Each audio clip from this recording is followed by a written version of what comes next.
Hi, welcome to the video. Make sure to like and subscribe if you enjoy, and comment your thoughts and opinions on the stories. Let's get started. Am I the antagonist for hiding my wife's ring for over 6 months? My wife has a habit of not wearing her ring and losing it for weeks on end. Sometimes she won't even know she'd lost it. I'll just stumble across it. The ring may just be metal, but it means something to me. It's a symbol of our commitment to each other and shows those around us that we are spoken for. I wear either my metal band or a silicone band depending on what I'm doing every day. My wife works a white collar office job and rarely works out, so she only has the metal band, and I don't think it's too much to ask of her to at least keep track and wear it to work. After she lost it for 3 weeks and I found it, I decided to do a little test to see how long it would take her to realize it was gone all by herself. So I took the ring and put it in my dresser. This was 6 months ago. Hell, I forgot about it after a few weeks myself. She never brought it up.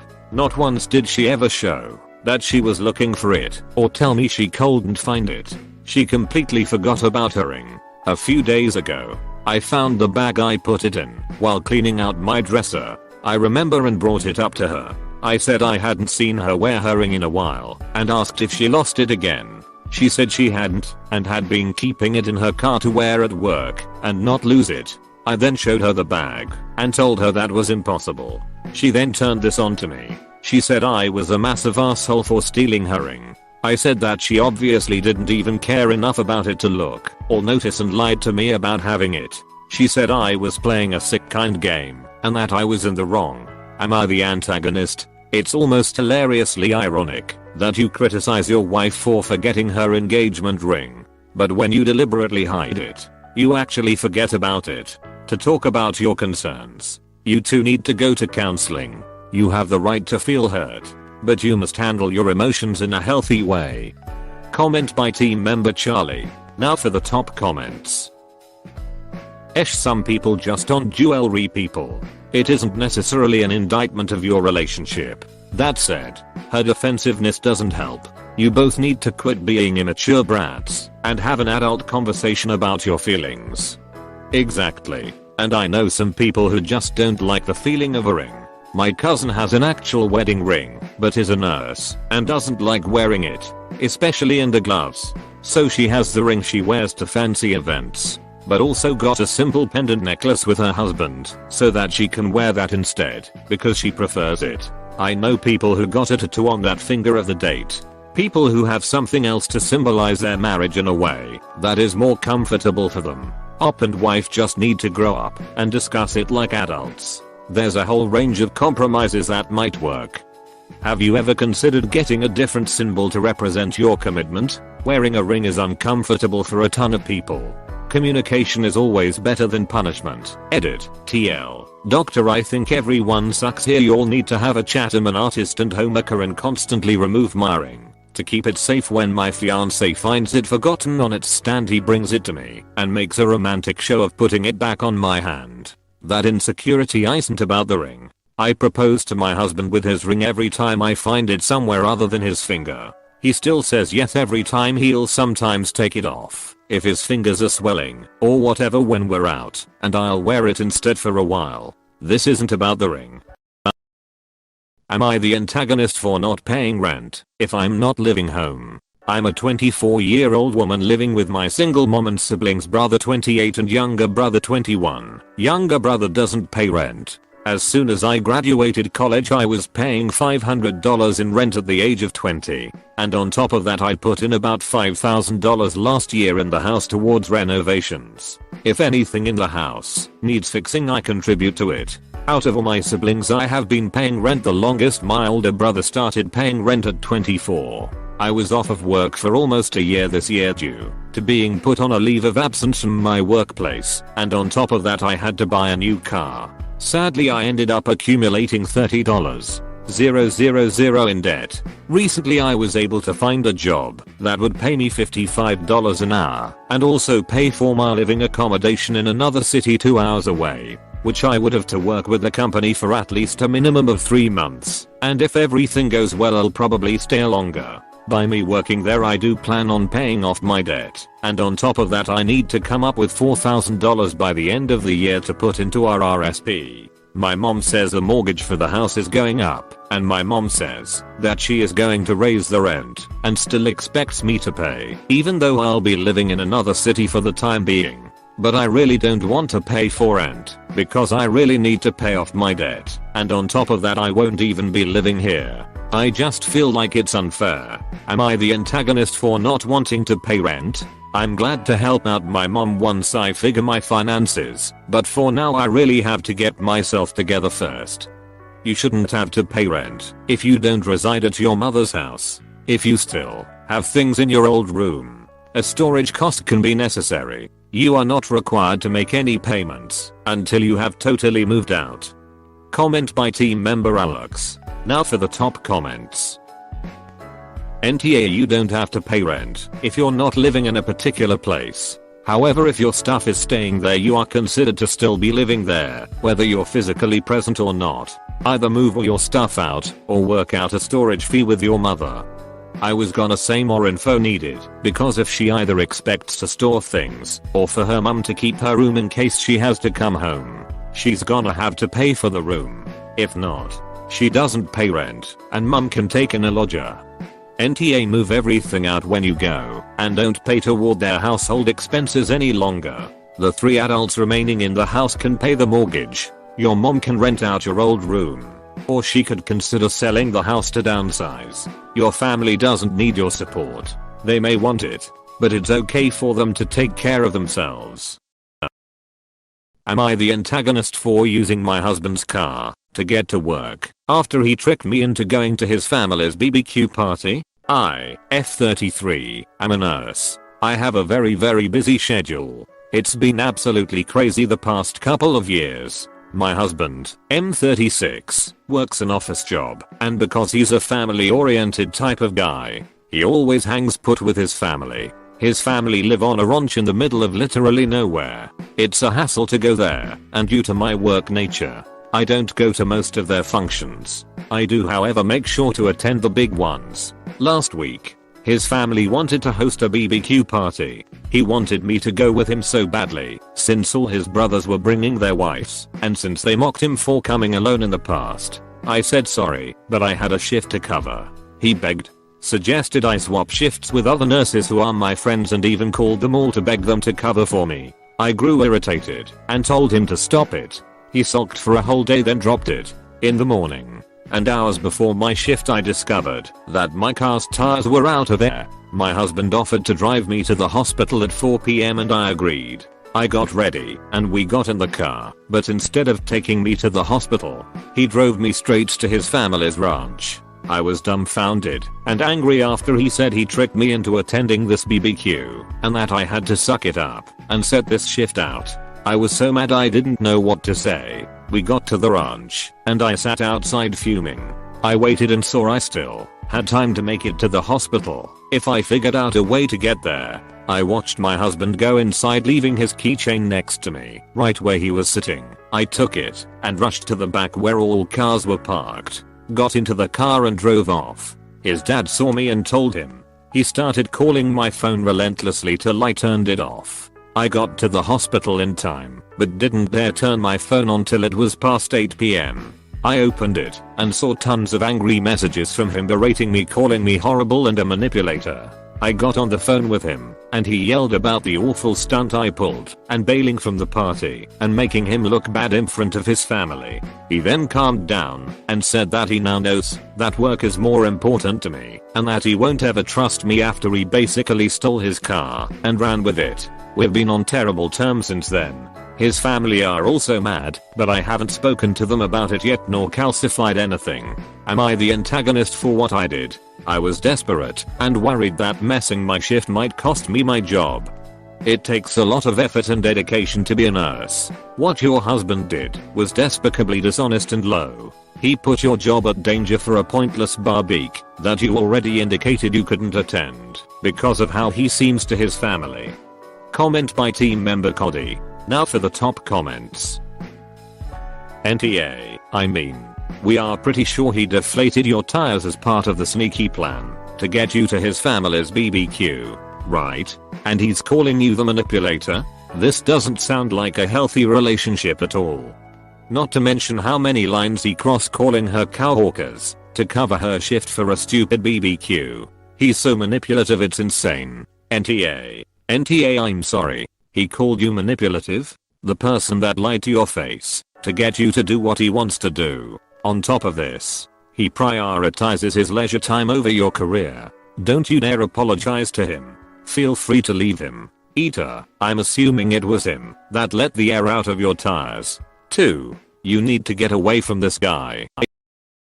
Am I the antagonist for taking my son's Naruto swords from them? I, 33 male, am the father of 2 twin boys, 10 male, and the stepfather of a 6-year-old girl, 6F. Both my sons are obsessed with Naruto, and they wanted swords like the ones in the anime for their 10th birthday. My ex-wife, 28F, and I were initially hesitant, but the boys proved that they were responsible enough. One of my sons, A, received a sword resembling Sasuke's snake sword, and the other, B, got a sword resembling the Sword of Thunder Spirit.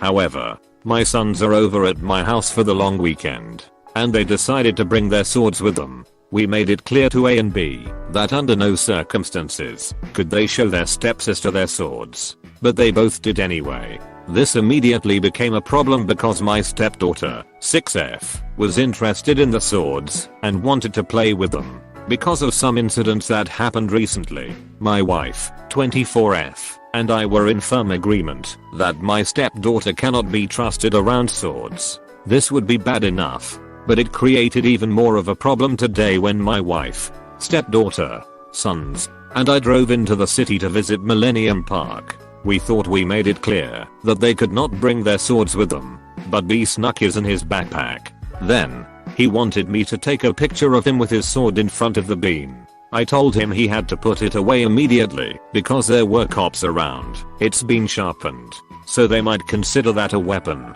On the way home, B kept handing his sword to his stepsister, and she was waving it around. Even though we told them to stop, they repeatedly disobeyed us. I was disappointed in both boys, so I told them I was taking their swords away for the next 2 weeks. However, they go back to their mom Tuesday morning. I called my ex-wife to tell her this, and she is pissed off at me. She accused me of trying to steal the swords from my Sonsha. She paid for them, and she said I was choosing my new family over my sons. My wife is also mad at me because she thinks keeping the swords from my stepdaughter makes it seem like I favor my real kids over her, and I shouldn't have been so over the top about keeping them away from her. My sons and stepdaughter are all calling me the worst dad ever. Am I the antagonist? You and your ex are ass for providing your kids with risky toys, failing to consistently enforce the regulations, and letting a 6-year-old to play with the swords. Your current spouses are for not helping you establish some boundaries. Comment by team member Jordan. Now for the top comments. So when I read sword I thought you meant toy sword, and wondering just why you're not allowing your stepdaughter to play with it. But you're saying you actually bought your twins a real sharp sword. I don't care how responsible my kid is, but my 10 years old are definitely not getting a real weapon, just for fun lolita. Same. I thought 10-year-old sword. Okay, it's a toy sword. Odd he's so against stepdaughter playing with it. But then he says it's a literal weapon. TF. You're the a-hole without a doubt. It's not for taking the swords away, but for thinking that in any capacity a 10-year-old should have a genuine sword on them, or anywhere near a 6-year-old. You claim that they seemed responsible enough, but this whole post proves that notion completely wrong, and I'm inclined to believe you are just blatantly careless. Am I the antagonist for letting my neighbor help me move stuff after my husband wouldn't help me? Throw away because I want to remain anonymous. So I, 27F, am married to my husband, 28 male. I'm currently 25 weeks with our first child. It's a girl. We moved to a new house, so we had more room for the baby. My husband and I were unloading things to take into the house when a box full of books fell right onto my husband's foot. Hair's fine, it's not broken or anything, it just really hurt. Since he got hurt, my husband went to get sit inside for a little bit. I was continuing moving things, and about a half hour later I asked him if he could start helping me again. I was getting really tired, and my back was starting hurt. Plus the desk still needed to be moved in, and it was really heavy. I'm pretty sure I'm not supposed to lift something that heavy while I'm pregnant. He said his foot still hurt, so he couldn't help me. I tried to be understanding of that, so I went back outside to continue moving things in. It was going to storm soon, so I wanted to get everything inside. About 20 minutes later I was still carrying stuff inside. I was going pretty slow because my back was still bothering me when one of my new neighbors, 20s30sm, walked over and asked if I needed any help. I gladly accepted his offer so I could get done before the rain. He carried the heavier boxes and I carried the lighter ones. My husband came out and I could tell he seemed upset, but I figured his foot was just still hurting. But he started helping again after I introduced him to the neighbor. He and the neighbor carried in the desk and we got the last few boxes. I thanked the neighbor and then we went inside. My husband still looked upset, so I asked if his foot was still bothering him because I figured I could go to the store and get some ice or something. He told me that he was upset that I'll let some guy help me with our stuff. I reminded him that he was our new neighbor and he was just trying to be nice. My husband said I made him look bad. I don't think I made him look bad. When the neighbor had asked why no one was helping me, I explained my husband hurt his foot. I didn't say he was being lazy or anything. I understand his foot hurt. I know the box that fell was really heavy, but my husband is still really upset, so I'm wondering if accepting his help was the wrong thing to do. Am I the antagonist? He embarrassed himself by making himself appear awful, and he vented his frustration on you. He ought to have been thankful for the assistance, or yet, he may not have been as hurt as he appeared to be and should feel guilty for allowing his expecting wife to lift boxes while he sat around. Comment by team member Shannon. Now for the top comments. NTA. You accepted help, not set it up, so he looks bad. If he chooses not to thank neighbor while mentioning he hurt his foot, that's his choice, and he is tar for putting this on you.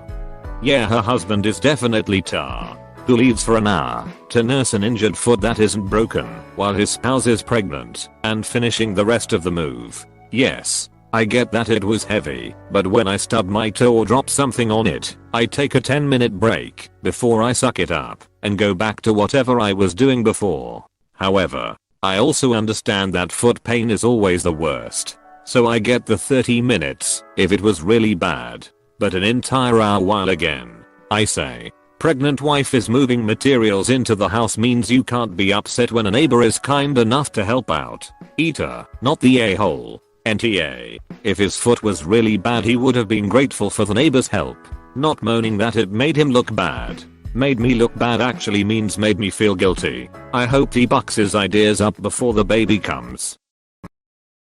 Am I the antagonist for not wanting to discuss my private life with my ex? So me, 26 male, and my ex, 24F, stayed together for over 6 years. The past year I moved cities and got us an apartment so she could stay at her new job. We had been on the decline for a while when we finally broke up, which was mutual, but she brought the idea up. She claimed, hey, let's try to stay friends, adding salt to my wounds. At the same week I lost my job. I was really feeling down. I waited a few weeks until she could move out. In that time I got a new and better job, and without having to pay for her expenses I was feeling really good. As soon as she moved out I started dating again. When she moved out she forgot a lot of stuff, clothes, shoes, purses, etc. and she would need to come back to get it. We tried to stay friends, but she started arguing about stuff she never mentioned while we were together, so my head went to man, why bother? When she came to get her remaining stuff a few weeks later, I was in a work online meeting. So I opened the door and said, hey, I'm working RN. I put your stuff in the closet, but please check if I didn't forget anything. Little info. She had a lot of privacy issues. The kind you have never given me reason to doubt you, but I need to check all your messages even from before we started dating, whenever you get distracted issue. And not only me. She did this with her friends and family too. Many friends of mine stopped talking to me because they felt their privacy broken when she saw their texts. So there I was, in my meeting, headphones in, so not hearing a thing, when I hear the door open rather fast and what sounds like yelling. I didn't think it would be anything, so I didn't mute my mic. I remove the headphones and go what? Thinking I forgot something, or maybe she needs something. That could be in the office. I can't believe you already started having sex arguing.